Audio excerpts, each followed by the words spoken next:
Primera estación: Jesús sentenciado a muerte.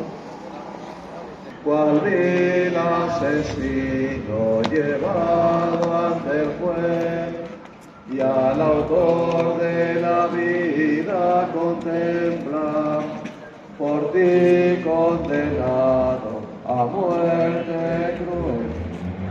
Dulce Redentor, para mí era la pena de muerte, y añoro mis culpas y os pido perdón.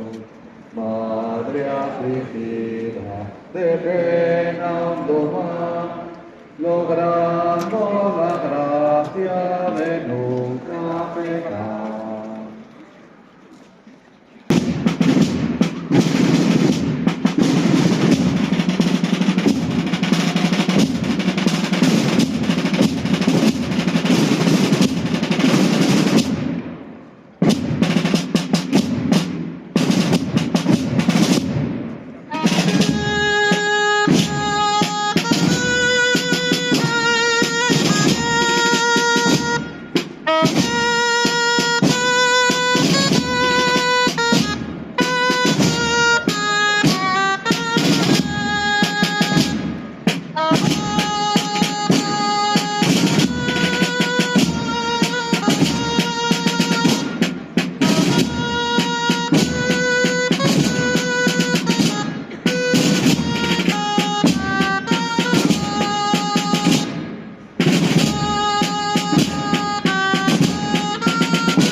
Tercera estación: Jesús cae por primera vez.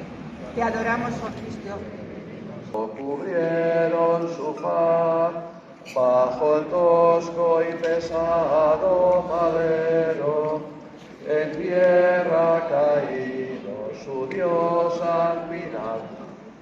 Dulce Redentor, por mis hierros caísteis en tierra, ya lloro mis culpas y os pido perdón.